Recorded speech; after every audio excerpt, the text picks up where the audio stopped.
Mon grand-père, sur la commune, ça a été un des premiers agriculteurs à acheter un tracteur, à retourner les prairies pour mettre du maïs et acheter du soja pour les vaches. Et du coup, c'était un des premiers agriculteurs qui a été motivé pour toute cette industrialisation de l'agriculture d'après-guerre. Et il a été un des premiers à faire ça et il était fier de ça. À l'époque, la ferme, c'était une belle exploitation. On avait 1000 brebis, on avait 70-80 vaches allaitantes. On faisait un élevage de canards hors sol. Dans le schéma de l'époque, ferme plutôt intensive.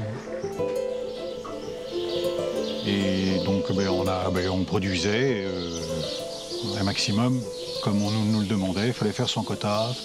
Il fallait produire. Alors ça, produire, on sait faire. À l'école, on m'a appris à y aller, à travailler, à mettre de l'engrais. Sauf que quand on a créé le Gars avec la Passion, il y avait quand même... on a investi quand même 500 000 €. Et mine de rien, on n'a pas trop le droit à l'erreur, quoi. J'étais au pied du mur. Je ne pouvais pas continuer comme ça. Sur le plan économique, on n'y était plus, quoi. Il a fallu se relever, dire comment faire, quoi. Faut qu'on arrête, faut qu'on se pose et puis comment travailler différemment, quoi. Parce que travailler pour travailler, pour rien gagner, c'est compliqué, quoi. J'ai perdu 2 copains, un mec avait 45 ans, l'autre 48. Et comme par hasard, c'était des gros utilisateurs de produits phyto.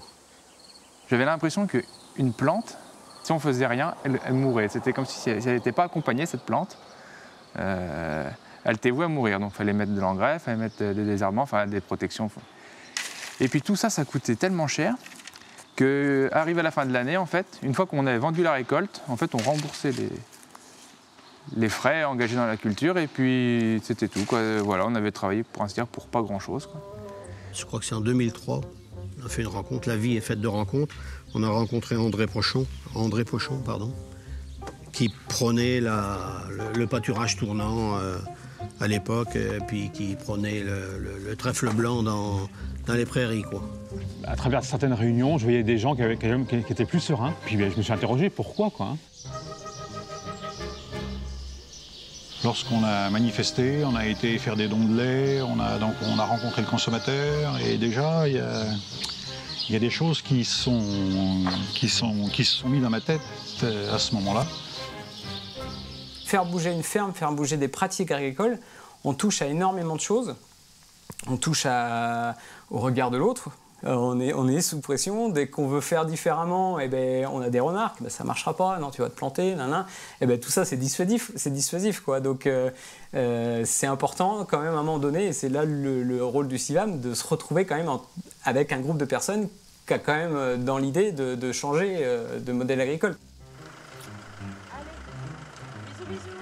On a réussi, grâce aux nutritionnistes, grâce au CIVAM, où en groupe on arrive à discuter, à échanger et à travailler sur nos pratiques, sur nos exploitations, quoi.